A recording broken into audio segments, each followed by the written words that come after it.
Selamat datang kembali. Saat ini kita sudah berada di pertemuan ke-11 mengenai belajar CSS untuk pemula. Dan untuk video ini kita akan bahas mengenai dimensi pada CSS. Nah baik, sebelum lanjut, kita akan siapkan file latihannya terlebih dahulu. Kita akan buat file pertemuan 11.html. Ya, tepatnya di dalam folder belajar CSS. Di sini klik tombol new file.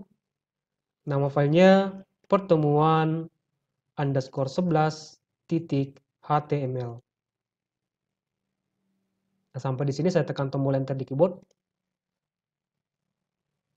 Nah, lanjut kita akan buat file CSS-nya, ya, tepatnya di dalam folder CSS ini. Klik tombol new file, kemudian nama filenya style underscore 11.css. Oke, sampai di sini saya tekan tombol enter di keyboard.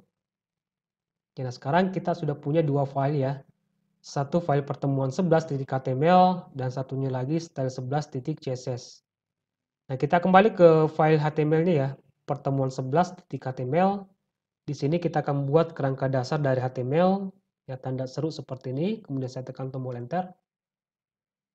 Kemudian untuk title-nya ini saya ganti pertemuan 11. Dan jangan lupa untuk menghubungkan ya file HTML ini dengan style 11.css. Untuk menghubungkan file HTML dengan CSS, di sini kita akan gunakan tag link ya. Saya enter satu kali di sini. Menggunakan tag link, lalu saya tap di keyboard.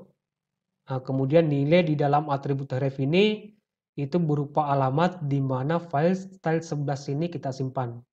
Ya, tentunya di dalam folder CSS. Berarti di sini folder CSS dulu. Ya, atau teman-teman bisa langsung klik ini ya. Nah, kemudian kita cari style 11.css. Saya klik. Nah, sekarang kita sudah terhubung dengan style 11.css. Nah, sampai di sini kita akan jalankan dulu file pertemuan 11.html. Tepatnya di dalam folder belajar CSS. Kita cari pertemuan 11. Ini saya klik 2 kali. Di sini kita sudah punya pertemuan 11.html.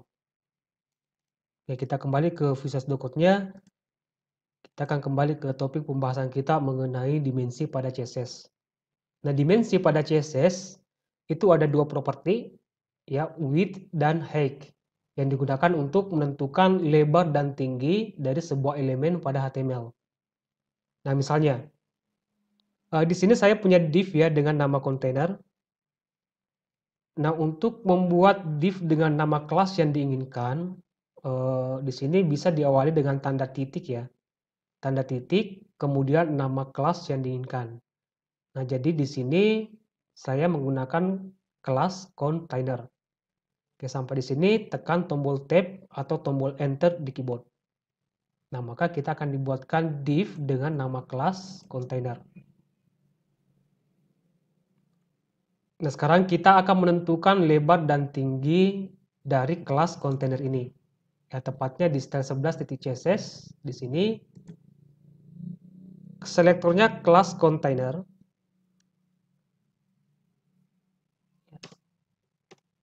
Untuk lebar kita gunakan property width. Misalnya di sini lebarnya saya tentukan 100 pixel.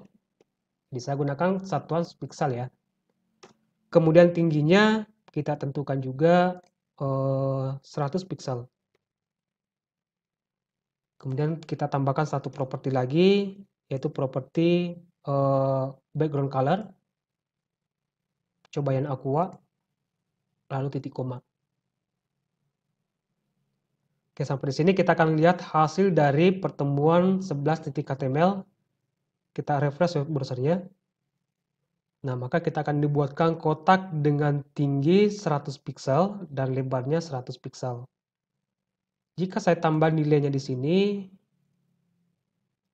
misalnya 900 pixel, dan height-nya tetap 100 pixel ya. Kita kembali ke browser, saya refresh. Nah, jadi kotaknya sekarang itu lebarnya 900 pixel.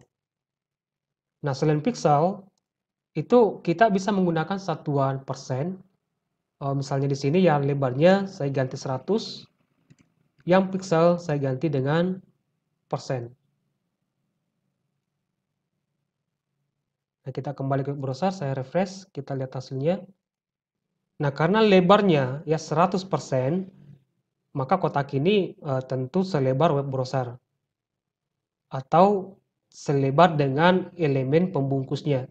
Kalau kita kecilkan web browsernya, ya, jadi dia akan selalu terus berusaha 100% dari elemen pembungkusnya. Jadi elemen pembungkus dari kotak ini itu adalah elemen body pada HTML.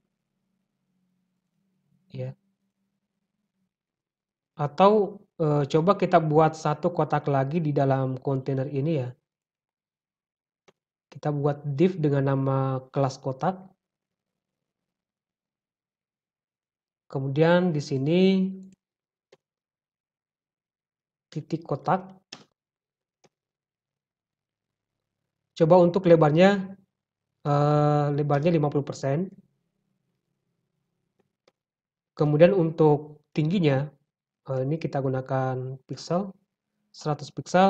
Kemudian kita tambahkan satu properti lagi, properti background color, supaya kotaknya nanti kelihatan. Saya kasih warna black. Oke, sampai di sini kita lihat hasilnya di web browser. Saya refresh. Nah, sekarang kita sudah punya kotak di dalam kontainer ini ya. Jadi sekarang yang kotak warna hitam ini itu 50% dari elemen pembungkusnya.